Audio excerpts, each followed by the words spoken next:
Hello friends, मैं सुलेखा गुप्ता। आज हम पढ़ रहे हैं सोशियोलॉजी के अंतर्गत बीए थर्ड ईयर का सेकंड बुक। हमारा चैप्टर का नाम है विकास तथा मानव अधिकार। यानी कि जब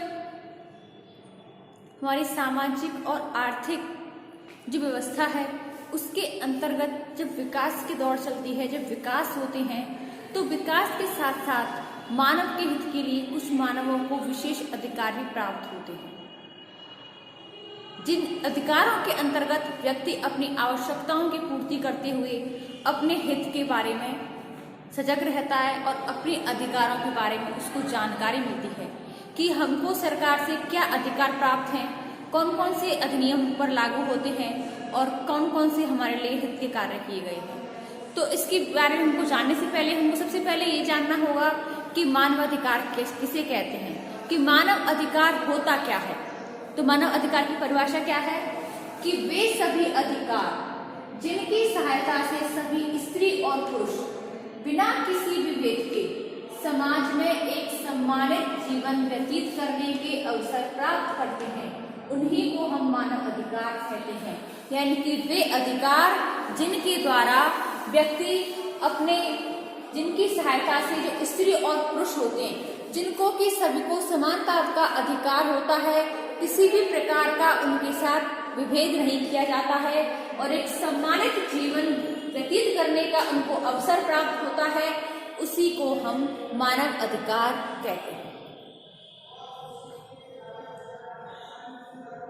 मानव अधिकार का अर्थ अगर हम सामान्य अर्थ में देखें तो वे सभी अधिकार जो कि मानव के एक गौरवपूर्ण और सम्मानित जीवन जीने के लिए आवश्यक होते हैं, राष्ट्रीय तथा अंतर्राष्ट्रीय स्तर पर इसके अंतर्गत वे सभी अधिकारों का समावेश किया जाता है जिनका संबंध व्यक्ति के सामाजिक, आर्थिक, सांस्कृतिक, राजनीतिक और नागरिक जीवन से होता है।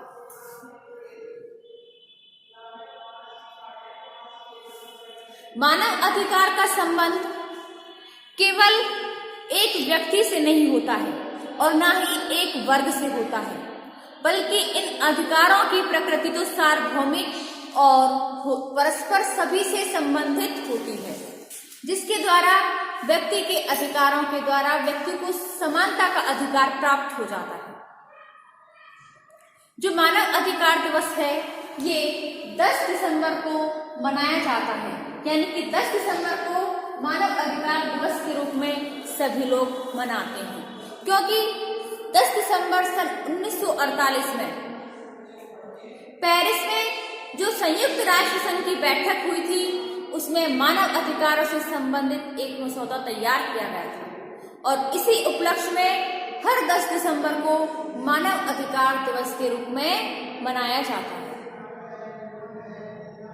अब मानव अधिकारों का वर्गीकरण आता है कि इसको किस प्रकार से डिवाइड किया गया है। तो सबसे पहले आता है संस्थापित तथा सामाजिक अधिकार। संस्थापित तथा सामाजिक अधिकार, तो इस अधिकार के तहत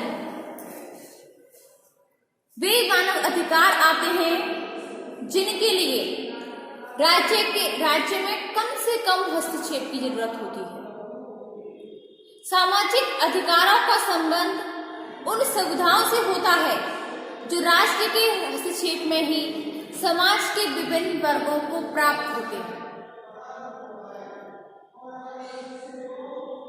सामाजिक अधिकार व्यक्ति को एक सम्मानित जीवन व्यतीत करने की गारंटी देते हैं, जैसे कि किसी पर लगाए गए अभियोग का निष्पक्ष मूल्यांकन करना, न्याय प्रणाली, पुलिस व्यवस्था, प्रशासन को सक्रिय बनाए रखना और एक निष्पक्ष मतदान प्रणाली को विकसित करना राज्य के द्वारा किए जाने वाले वे सभी कार्य हैं जिनके लिए राज्य के हस्तक्षेप द्वारा अपनी मौलिक आवश्यकताओं को पूरा करने की सुविधाएं प्राप्त होती हैं। जैसे कि बिना किसी भी हस्तक्षेप के प्रत्येक व्यक्ति को अपने भोजन, आवास और व्यवसाय का प्रतिबंध करने का सामाजिक अधिकार है। कि राज्य के द्वारा कोई ऐसा कार्य नहीं किया जाए जिससे लोगों को रोजगार, शिक्षा, स्वास्थ्य से संबंधित सुविधाएं पाने के लिए किसी भी तरह की बाधाएं उत्पन्न हो। राज्य कोई भी ऐसा कार्य नहीं करता है कि उसके राज्य में रहने वाले लोगों को किसी भी प्रकार की बाधाएं आए, बल्कि वह उनके कार्यों में मदद करने की कोशिशें करता है। इसके बाद आता है हमारा टॉपिक दूसरा कि नागरिक, राजनीतिक, आर्थिक, सांस्कृतिक अधिकार। तो उसमें सबसे पहले आप पढ़ेंगे नागरिक अधिकार।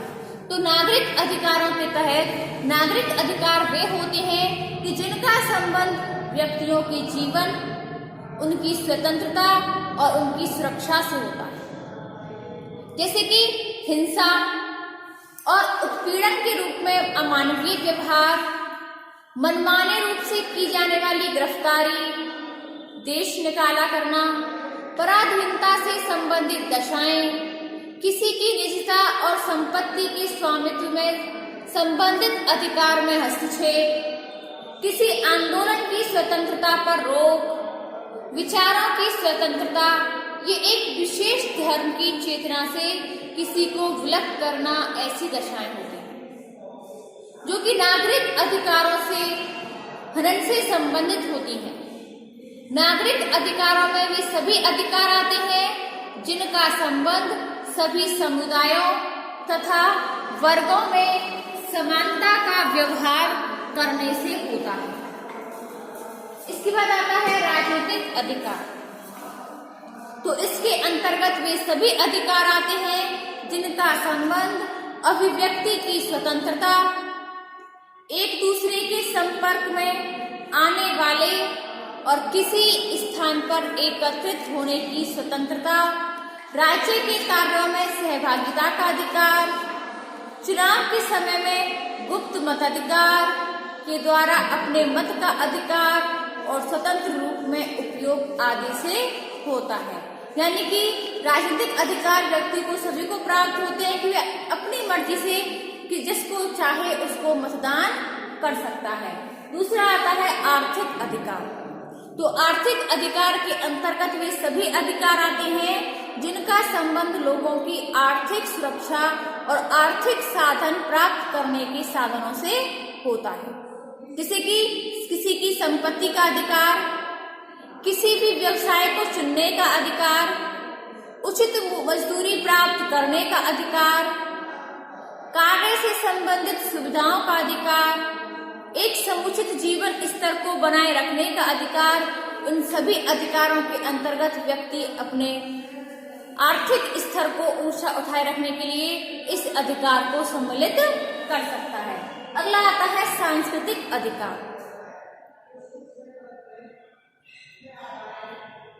तो अपने समुदाय में सांस्कृतिक जीवन में स्वतंत्रता पूर्वक भागीदारी करने का अधिकार, वैज्ञानिक विकास में सहभागिता का अधिकार, पुस्तक लेखन का अधिकार, इस सभी का संरक्षण के कार्य ही आता है। तीसरा आता है मौलिक तथा आधारभूत अधिकार। तो मौलिक अधिकार वे होते हैं जिनका संबंध रहने और जीवन के समुचित विकास से होता है। इन्हें हम अनिवार्य अधिकार भी कह सकते हैं। और आधारभूत अधिकार वे होते हैं जिनके बिना कोई भी व्यक्ति एक सम्मानित जीवन नहीं बिता सकता, जैसे कि जीवन की सुरक्षा के न्यूनतम स्तर की गारंटी, दासता, पराधीनता, उत्पीड़न से रक्षा। तो इस प्रकार के जो कानून होते हैं वे सभी मौलिक अधिकारों के अंतर्गत आते हैं, जो कि व्यक्ति को, एक समुदाय को, एक व्यक्ति को समुचित व्यक्तित्व के विकास के लिए आवश्यक होता है। इसके बाद में आता है मानव अधिकार के विभिन्न रूप और उसकी समस्याएं, कि मानव अधिकारों के कौन कौन से रूप होते हैं और व्यक्ति को किन किन समस्याओं का सामना करना पड़ता है। तो इसके अंतर्गत पहला आता है लैंगिक विभेद एवं शोषण। तो स्टूडेंट, जैसे कि आपको पता है कि हमारा भारत देश एक पुरुष प्रधान देश है। यहाँ पर पुरुषों को अधिक महत्व दिया जाता है, स्त्रियों का शोषण किया जाता है, स्त्रियों के प्रति हीनता की भावना रखी जाती है। क्योंकि ऐसे अधिकांश परिवर्तन होते हैं जिनमें कि पारिवारिक, आर्थिक और सामाजिक क्षेत्रों में पुरुषों के अधिकारों और पुरुषों के निर्णयों को ही अधिक महत्व देते हैं, क्योंकि यहाँ की व्यवस्था पितृसत्तात्मक होती है और इसी कारण पुरुषों की सामाजिक और आर्थिक जीवन में महिलाओं की सहभागिता को समान अवसर प्राप्त नहीं हो पाता है। स्त्रियों को अनेकों प्रकार के अधिकार प्राप्त होने के बाद भी व्यवहारिक जीवन में उनका शोषण होता आया है। लोकतांत्रिक व्यवस्था में भी अधिकांश जो महिलाएं होती हैं अपने मताधिकारों का भी उपयोग स्वतंत्रता पूर्वक नहीं कर पाती, क्योंकि जहां उनके हस्बैंड कह देते हैं, जहां उनके पति कह देते हैं, उनको वहीं अपना मतदान करना पड़ता है। महिलाओं के साथ होने वाले यौन उत्पीड़न और छेड़छाड़ पर सामान्य लोग ध्यान भी नहीं देते हैं। आपने देखा होगा कि विज्ञापन जो आते हैं, एडवर्टाइज आते हैं, उनमें अर्धनग्न लड़कियों की तस्वीरों को प्रदर्शन करवाया जाता है। महिलाओं के साथ जो छेड़छाड़ होती है, इनके लिए भी सरकार को उनको रोकने के लिए कोई प्रभावकारी कानून बनाने चाहिए, जो कि उठाए नहीं है अब तक। लड़कियों को अधिक से अधिक शिक्षा देना और सामाजिक मर्यादाओं के विरुद्ध समझ जाता है। गर्भ में लड़कियों को भ्रूण हत्या की घटनाओं में तेजी से वृद्धि होती है। दहेज या पुरुष के अहम आधार पर प्रतिवर्ष लाखों स्त्रियों को जलाकर, उनको जहर देकर या अन्य तरीकों के द्वारा उनको मार दिया जाता है। जीवन साथी के चुनाव में भी लड़कियों की इच्छा को अधिक महत्व नहीं देते। कानून के बाद भी लड़कियां उत्तराधिकार से वंचित रह जाती हैं। यहाँ तक कि अपने द्वारा कमाए गए वेतन या धन का उपयोग करने के लिए भी महिलाओं को पूर्ण रूप से स्वतंत्रता नहीं मिल पाती। परिवार में भूमिकाओं की बहुलता होने के बाद भी महिलाओं का जीवन मानसिक तनावों और तरह तरह के विकारों से घिर जाता है, क्योंकि उसको घर के सारे कार्य करने होते हैं, घरेलू कार्य करने होते हैं, इसी के साथ साथ अपने बच्चों का पालन पोषण भी करना है। और अगर वो महिलाएं कामकाजी हैं तो उन्हें समय से अपने काम पर भी जाना पड़ता है। ये सभी दशाएं मानवाधिकार उल्लंघन के रूप में आती हैं, जिनका कि कोई प्रभावी रूप से समाधान नहीं निकला है। दूसरा आता है बच्चों का सामाजिक एवं मानसिक शोषण।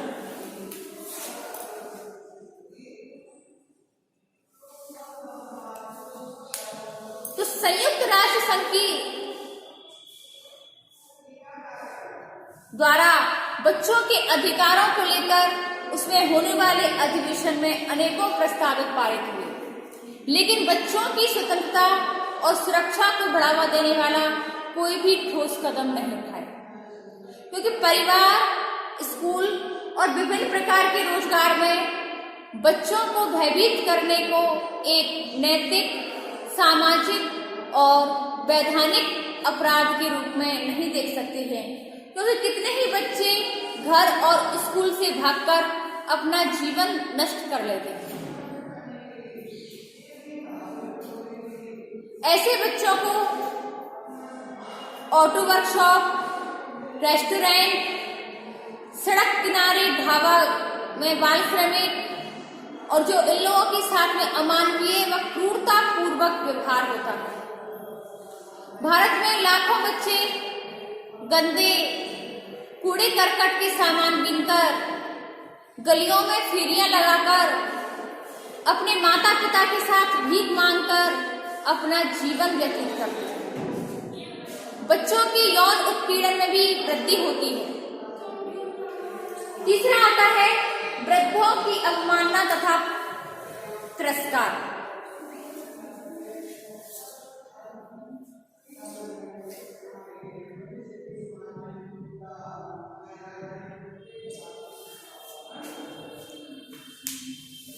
तो वृद्ध लोगों का भी उत्पीड़न और तिरस्कार मानवाधिकार उल्लंघन का एक विशेष रूप होता है।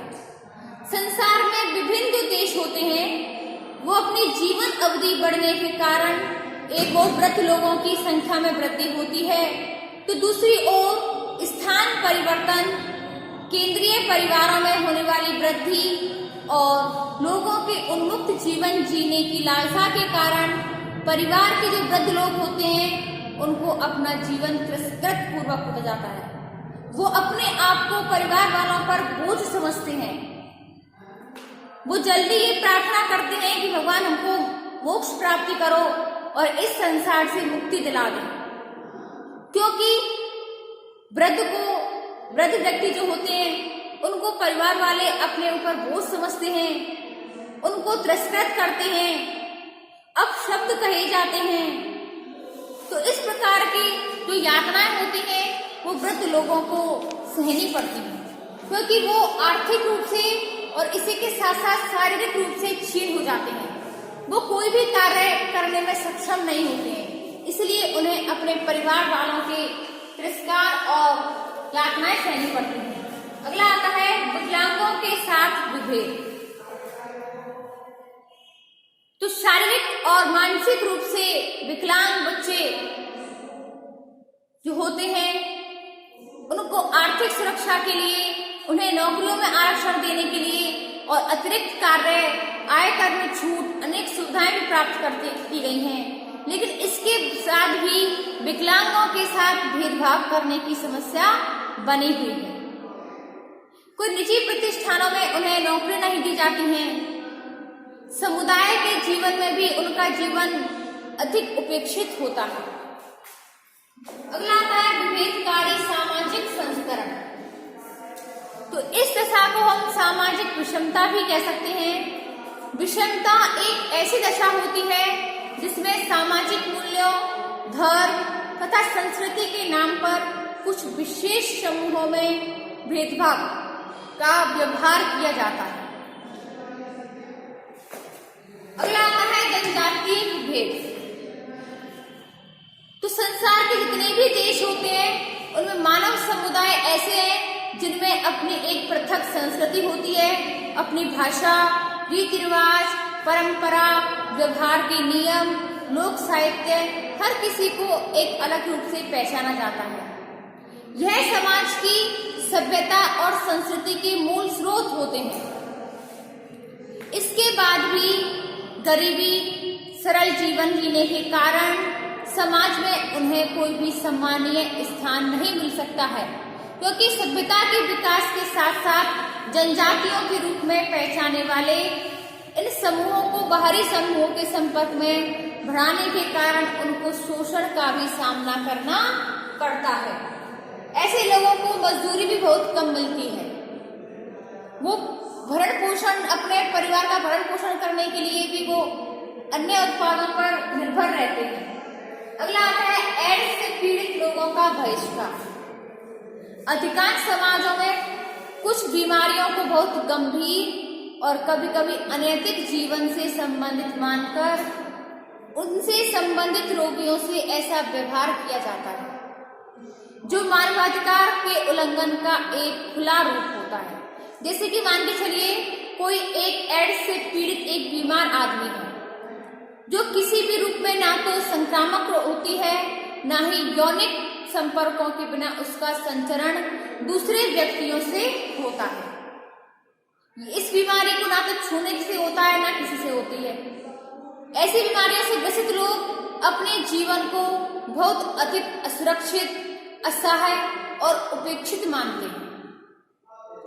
जब उन्हें सामान्य जीवन, दफ्तर, अस्पताल या पड़ोस से उपेक्षा मिलती है, उपेक्षा का शिकार होना पड़ता है, क्योंकि ये बीमारियां चिकित्सा से ठीक हो सकती हैं, लेकिन सामाजिक उपेक्षा के कारण इनसे संख्या में पीड़ित लोग आत्महत्या कर लेते हैं। कारावास से मुक्त लोगों के प्रति विभेद। कई कारण ऐसे होते हैं कि व्यक्ति को कारावास की सजा हो जाती है, तो जब वो अपनी कारावास की सजा पूरी करके बाहर निकलता है तो उन लोगों के साथ में विभेदीकरण यानी कि सामाजिक उल्लंघनता का कार्य किया जाता है। उनके साथ भेदभाव पूर्ण व्यवहार करते हैं, कभी कभी उनके पूरे परिवार के साथ ही भेदभाव का व्यवहार कर रखा जाता है, क्योंकि ऐसे लोग और उनके परिवारों को व्यक्ति ना तो कोई रोजगार देना चाहता है, ना ही उन्हें कोई किराए के मकान की सुविधा मिल पाती है, क्योंकि जेल की सजा काट चुके लोगों का प्रत्येक दशा में दोषी होना जरूरी नहीं होता है। इसके साथ ही लोगों की सहानुभूति के जो व्यवहार होते हैं उनकी आवश्यकता होती है। अगला आता है अपराध के शिकार व्यक्तियों से दुर्व्यवहार। तो कई स्थितियां ऐसी होती हैं जिसमें कि व्यक्ति को अपराध, वर्तमान जो युग है इसमें स्त्री और पुरुषों की संख्या में तेजी से वृद्धि हो रही है, जिससे उनकी कोई गलती ना होने के बाद भी वे कभी कभी ऐसे किसी अन्य व्यक्तियों द्वारा किए गए अपराध का शिकार हो जाते हैं। जिसे किसी महिला की गलती ना होने पर भी यदि उससे बलात्कार कर दिया जाए तो भी वह सामाजिक और मानसिक रूप से इतना टूट जाती है कि उसे अपनी जीवन अर्थहीन लगने लगता है। इसके बाद भी यदि समाज में उसका उपेक्षा और तिरस्कार किया जाए या उसके कोई रोजगार न दिया जाए तो वह अपना संपूर्ण जीवन विघटन के कागार पर पहुंच जाता है। अगला आता है इंटरनेट से निजता का उल्लंघन। तो इंटरनेट के द्वारा भी हम एक सम्मानित व्यक्ति के बारे में भ्रामक प्रचार करके उससे संबंधित गलत और अश्लील सामग्री का संप्रेषण करके उसकी निजता की समस्या में पैदा कर सकते हैं। विकास के वर्तमान युग में आज इंटरनेट का उपयोग करने वाले लोगों की संख्या में तेजी से वृद्धि हो रही है। अगला आता है विस्थापितों का शोषण। तो भारत में ऐसे लोग की संख्या में काफी वृद्धि हो रही है जो किसी अपरिहार्य के कारण अपने घर से विस्थापित हो जाते हैं। उन्हें तरह तरह के उत्पीड़न और हिंसा का शिकार होना पड़ता है। किसी देश का विभाजन होने के समय ही विस्थापितों की संख्या में अनेकों प्रकार की वृद्धि होती है। समान तथा विषम लिंगीय यौनिक व्यक्ति। तो यौनिक संबंधों के प्रति बढ़ती हुई स्वतंत्रता के कारण अनेक व्यक्तियों की मानसिकता को सामान्य नहीं मान सकते, लेकिन इस आधार पर हम उन्हें विशेष रोजगार और नागरिक सुविधा से वंचित कर देना मानवाधिकार उल्लंघन का एक विशेष रूप होता है। अगला आता है विदेशियों से सौदेला व्यवहार। तो आज हम देशों के दूसरे देशों में भी आकर बसने वाले लोगों की संख्या में तेजी से वृद्धि हो रही है। इन लोगों की भाषा, धर्म, रीति रिवाज, जीवन विधि वहां के मूल निवासियों से बिल्कुल भिन्न होती है। एक देश के निवासी विदेशी नागरिकों को ना तो अपना मकान किराए पर देना चाहते हैं, ना ही उन्हें अपने देश के कानूनों के अनुसार वेतन या कोई भी आर्थिक सुविधाएं देना पसंद करते हैं, क्योंकि उनके विभिन्न प्रकार के रीति रिवाज, सांस्कृतिक तरीकों के प्रति विभेदीकरण और उनके साथ पक्षपातपूर्ण व्यवहार किया जाता है। उनके प्रति विद्वेष, उत्पीड़न और हिंसा की घटनाओं में अधिक वृद्धि हो जाती है। उनकी सामाजिक, आर्थिक और मानसिक जीवन असुरक्षित महसूस करने लगते हैं। अगला आता है मानव अंग व्यवहार।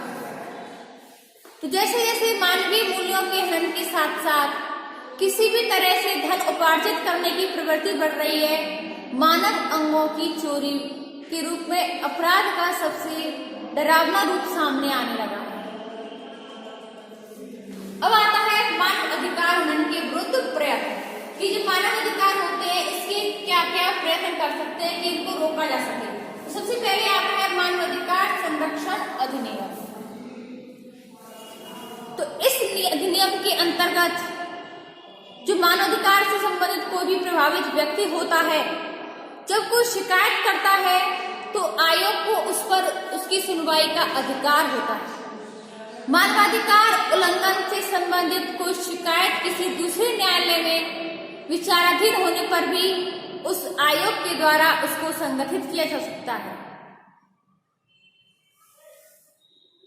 दूसरा आता है सामाजिक समानता तो भारत में जाति व्यवस्था से उत्पन्न जातिगत और लैंगिक असमानताओं को दूर करके सभी को समानता का अधिकार देने की स्वतंत्रता के बाद अस्पृश्यता, विवाह, उत्तराधिकार से संबंधित विभिन्न प्रकार के कानून पारित किए गए। अगला आता है अल्पसंख्यकों की सुरक्षा। तो राष्ट्रीय आयोग की नियुक्ति के बाद में विभिन्न प्रकार के सांप्रदायिक दंगों से उत्पन्न जो परिस्थितियां होती थी उनका समाधान करना, विभिन्न सेवाओं में अल्पसंख्यकों को समुचित प्रतिनिधित्व करने की व्यवस्था करना, उनसे सामाजिक आर्थिक विकास के प्रयत्न करना, अल्पसंख्यकों की आर्थिक दशा में सुधार करने के लिए इनके लिए राष्ट्रीय अल्पसंख्यक विकास एवं वित्त निगम की स्थापना सन 1994 में की गई, जिसके तहत अल्पसंख्यकों को सुरक्षा प्रदान की गई। अगला आता है वृद्धजनों की सुरक्षा। तो जैसे कि हम पश्चिम पढ़ चुके हैं कि वृद्ध जो लोग होते हैं, वृद्धजनों को अनेकों परेशानियों का सामना करना पड़ता है, उन्हें पारिवारिक यातनाएं सहनी पड़ती हैं। तो उनकी सुरक्षा के लिए, उनके हित के लिए भी हमारे जो सरकार है, भारत सरकार, इसने 60 वर्ष से अधिक जो वृद्ध होते हैं उनको सामाजिक, आर्थिक और मानसिक सुरक्षा देना प्रमुख माना, क्योंकि उनकी आवश्यकता को देखते हुए वृद्ध लोगों का अंतर्राष्ट्रीय वृद्ध घोषित किया, जिसके अंतर्गत वृद्ध लोगों की समस्याओं को दूर करने के लिए भारत सरकार के द्वारा वृद्ध लोगों के लिए एक कार्यक्रम लागू किया गया और गैर सरकारी संगठन जो कि एनजीओ चलते हैं उनके अंतर्गत वृद्धों के लिए चिकित्सा सुविधाएं उपलब्ध करवाई गई। निर्धन वृद्ध की देखरेख के लिए ऐच्छिक संगठनों के द्वारा जो स्थापित किए गए संगठन होते हैं, केंद्र होते हैं, उनको विशेष अनुदान की व्यवस्था की गई। वृद्ध लोगों को आयकर, रेल का किराया, चिकित्सा सुविधा में छूट, इन सब का प्रावधान किया गया। इसके अलावा गरीब वृद्धों के लिए वृद्धावस्था पेंशन योजना आरंभ की गई, जिसके उद्देश्य से परिवार में वृद्ध सदस्यों की देखभाल करने को प्रोत्साहन देना था। अगला आता है विकलांगों का संरक्षण। तो ऐसे लोग जो कि सामाजिक, आर्थिक और मनोवैज्ञानिक सुरक्षा के रूप में जो विकलांग होते हैं उनको सरकार द्वारा एक बड़ा दायित्व मिला, जिसके अंतर्गत विकलांग लोगों को प्राप्त आरक्षण का मूल्यांकन करना, विकलांगों के विरुद्ध होने वाले अन्यायों को दूर करना, विकलांगों से संबंधित अपराधियों को दंडित करना, ये कार्य किए गए। अगला आता है अपराधियों का पुनर्वास। तो अपराधियों के मानवाधिकारों को ध्यान में रखते हुए जेल व्यवस्था में इस तरह का सुधार किया गया जिससे कि अपराधी को अपना सुधार स्वयं करने की प्रेरणा मिल सके। जेल से मुक्त होकर अपराधी को अपना रोजगार स्थापित करने के लिए आर्थिक सहायता देना, उनका पुनर्वास करना और राज्य के द्वारा आवश्यक समझा जाने लगा, जिसके कारण जो लोग अपने आप को समाज में हीन समझते हैं, जिनका कि समाज में किसी न किसी प्रकार से उनको नीचा देखना पड़ता है, उनके साथ में दुर्व्यवहार होता है, उनके परिवार वालों को हीन समझा जाता है, उनको किसी भी प्रकार का आर्थिक या स्वरोजगार प्राप्त नहीं होता है, यहाँ तक कि उनको कोई भी अपना मकान किराए पर देना नहीं चाहता है। तो ऐसे लोगों के लिए हमारी भारत सरकार के द्वारा अनेकों कार्यक्रम चलाए गए, अनेकों प्रयत्न किए गए, जिससे कि सभी को हमारे भारत में समानता का अधिकार मिले और बिना किसी भेद के उनको अपने जीवन जीने का अवसर प्राप्त हो। तो स्टूडेंट्स, आज की जो हमारी वीडियो थी वो मानव अधिकारों को लेकर थी, जिससे कि प्रत्येक व्यक्ति को अपने जीवन जीने का पूर्ण अधिकार है और अपनी स्वतंत्रता के अनुसार व्यक्ति अपने कर्तव्यों को पूरा करते हुए समाज में रहकर अपने कार्य को आसानी से कर सकता है। तो स्टूडेंट, आज की वीडियो हमारी यहीं समाप्त होती है। इसकी अगली वीडियो देखने के लिए धन्यवाद।